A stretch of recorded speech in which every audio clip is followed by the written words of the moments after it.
اعوذ باللہ من الشیطان الرجیم بسم اللہ الرحمن الرحیم۔ آج ہم سورہ بقرہ میں پارہ نمبر 2 رکوع نمبر 9 کی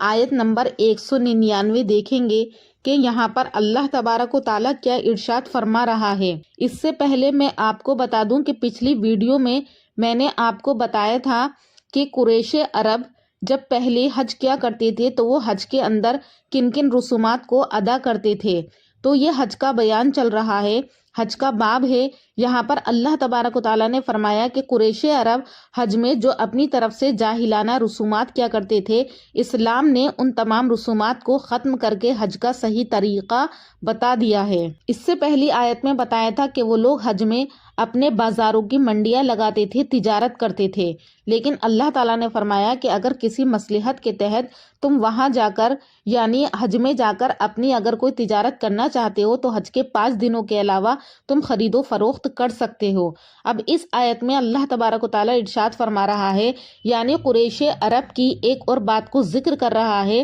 فرمایا اللہ تبارک و تعالیٰ نے ثم افیضوا من حیث افاض الناس، کہ پھر طواف کے لیے پھرو۔ یہاں پر عرب کے لوگوں کو ہی مخاطب کیا ہے اللہ تعالیٰ نے کہ ثم افیضوا، پھر تم پھرو طواف کے لیے، من حیث جہاں سے افاض الناس لوگ پھرتے ہیں، واستغفر اللہ، اور تم مغفرت چاہو اللہ تبارک و تعالیٰ سے، ان اللہ غفور الرحیم، بے شک اللہ تبارک و تعالیٰ بخشنے والا مہربان ہیں۔ تو یہاں پر اللہ تبارک و تعالیٰ نے فرمایا کہ ثم افیضوا من حیث افاض الناس، کہ تم وہیں پر واپس جاؤ جہاں پر سارے لوگ کیا ہیں، لوٹ کر واپس جاتے ہیں۔ تو اس کا کیا مطلب ہے؟ تو اس آیت کا شان نزول یہ بیان کیا جاتا ہے کہ قریش عرب جو کہ بیت اللہ کے محافظ تھے اور پورے عرب میں ان کا کیا تھا، ایک رعب اور دبدبہ تھا، ان کی ایک الگ شان تھی۔ تو زمانہ جاہلیت میں وہ اپنی اس شان کو بنانے کے لیے یہ حرکت کرتے تھے کہ جب حج ہوتا تھا تو تمام لوگ عرفات جاتے تھے اور وہاں جا کر کیا ہے ٹھہرتے تھے اور پھر واپس آ جاتے تھے۔ لیکن یہ لوگ کیا ہے جب حج شروع ہوتا تو راستے میں مزدلفہ کے اندر ہی ٹھہر جاتے تھے، یعنی قریش عرب عرفات میں نہیں جاتے تھے اور باقی تمام لوگ عرفات جا کر واپس کیا ہے مزدلفہ میں آ کر ٹھہرتے تھے اور عرب کے لوگ عرفات میں نہیں جاتے تھے۔ تو ان کا کہنا یہ تھا کہ ہم کیا ہیں، بیت اللہ اور حرم کے مجاور ہیں، اس لیے ہم لوگ حدود حرم میں ہی رہیں گے، حدود حرم سے باہر جانا ہمارے لیے کیا ہے مناسب نہیں ہے، اور مزدلفہ کیا ہے وہ حدود حرم کے اندر ہے، تو اس لیے ہم مزدلفہ میں ہی رہتے ہیں اور عرفات میں نہیں جاتے۔ کیوں؟ اس لیے کہ وہ عرفات جو ہے وہ حرم کی حدود سے باہر ہے۔ تو یہ بہانہ بنا کر عرب کے لوگ یعنی قریش عرب جو تھے وہ مزدلفہ میں ہی قیام کر لیتے تھے اور وہیں سے واپس آ جایا کرتے تھے،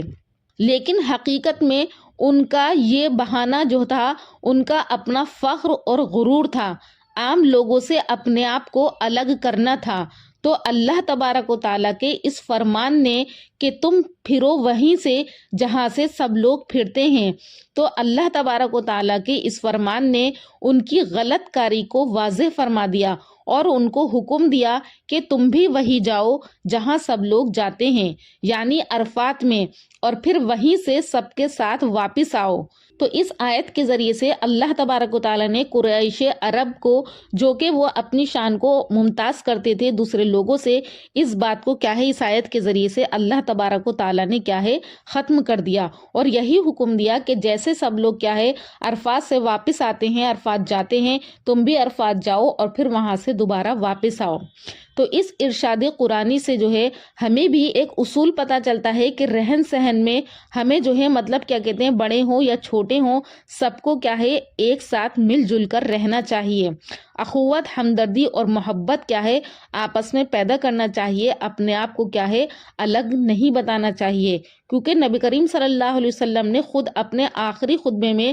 حج کے آخری خطبے میں اس بات کو خوب واضح کر کے ارشاد فرما دیا تھا کہ کسی عربی کو عجمی پر یا گورے کو کالے پر کوئی فضیلت نہیں ہے۔ فضیلت کا دار و مدار کیا ہے؟ اللہ تبارک و تعالیٰ کے نزدیک صرف تقوی اور اطاعت خدا بندی پر ہے۔ ہم اپنے آپ کو مالدار کہہ کر یا ہم اپنے آپ کو گورا کہہ کر اپنی شان کو کیا ہے الگ ظاہر نہیں کر سکتے۔ اللہ کے نزدیک سب کیا ہے برابر ہیں، صرف وہی اعلیٰ اور برتر ہے جو کہ کیا ہے تقوی کے اندر بہتر ہوگا۔ تو اس آیت میں اللہ تبارک و تعالیٰ نے اسی بات کو کیا ہے ذکر کیا ہے۔ اور آگے اللہ تبارک و تعالیٰ کا ارشاد ہے کہ فَإِذَا قَضَيْتُمْ، پھر جب پورا کر چکو مناسککم اپنی حج کو، فَاذْكُرُوا اللَّهَ، تو تم یاد کرو اللہ تبارک و تعالیٰ کو، کَذِکْرُکُمْ آباءکم، جیسا کہ تم یاد کرتے تھے اپنے باپ دادا کو، او اشد ذکرا، بلکہ اس سے بھی زیادہ کیا ہے تم اللہ تبارک و تعالیٰ کو یاد کرو۔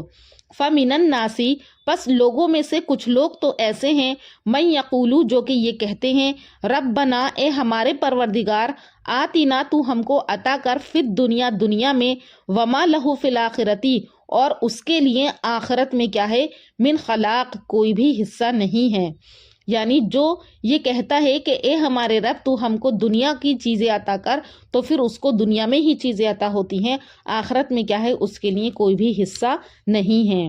تو یہاں پر اللہ تبارک و تعالیٰ نے اس آیت کے ذریعے سے قریش عرب کی ایک بات کو اور ذکر کیا ہے، وہ یہ ہے کہ ان آیات میں اللہ تعالیٰ نے چند رسوم جاہلیت کی اصلاح کی ہے۔ ایک تو یہ کہ عرب زمانہ جاہلیت میں عرفات، مزدلفہ اور طواف اور قربانی سے فارغ ہو کر جب مینا میں قیام کرتے تھے تو ان کی مجلسیں صرف اس کام کے لیے ہوتی تھیں کہ وہ مشاعرے منعقد کریں، اور ان میں وہ اپنے باپ دادا کی کیا ہے خوب زیادہ تعریفیں کرتے تھے، ان کے کارناموں کو بیان کرتے تھے، اور ان کی مجلسیں کیا ہے ذکر اللہ سے خالی ہوتی تھیں۔ ان مبارک ایام کو وہ لوگ ایسی لغو اور فضول چیزوں میں ضائع کرتے تھے، اس لیے اللہ تبارک و تعالیٰ کا ارشاد ہوا کہ جب تم اپنے افعال احرام کو پورا کر چکو اور مینا میں قیام کرو تو وہاں رہ کر اللہ تعالیٰ کو یاد کرو، اپنے آبا اجداد کو یاد کرنا اور خصوصاً ان کے جھوٹے کارناموں کو بیان کرنا چھوڑ دو۔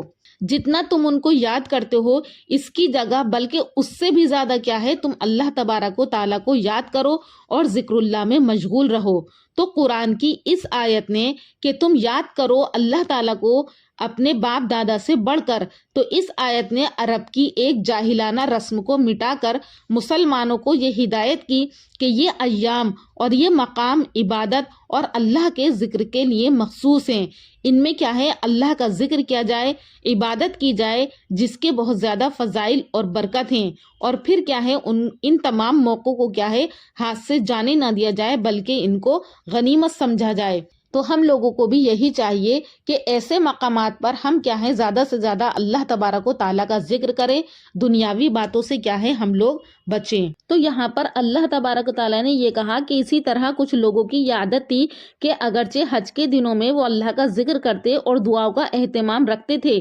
لیکن ان کی تمام تر دعائیں کیا ہے وہ صرف دنیا کی ضرورت کے لیے ہوتی تھیں اور دنیا کی راحت، عزت اور ان کی دولت کے لیے ہوتی تھی، آخرت کی طرف ان لوگوں کا کوئی دھیان نہیں جاتا تھا۔ تو ان کی اصلاح کے لیے آیت کے آخر میں فرمایا کہ بعض لوگ وہ ہیں جو حج میں دعا بھی مانگتے ہیں تو صرف دنیا کی بھلائی مانگتے ہیں، انہیں آخرت کی فکر نہیں ہوتی۔ تو ایسے لوگوں کا اللہ تعالیٰ نے کہا کہ ان کا آخرت میں کوئی حصہ نہیں ہے،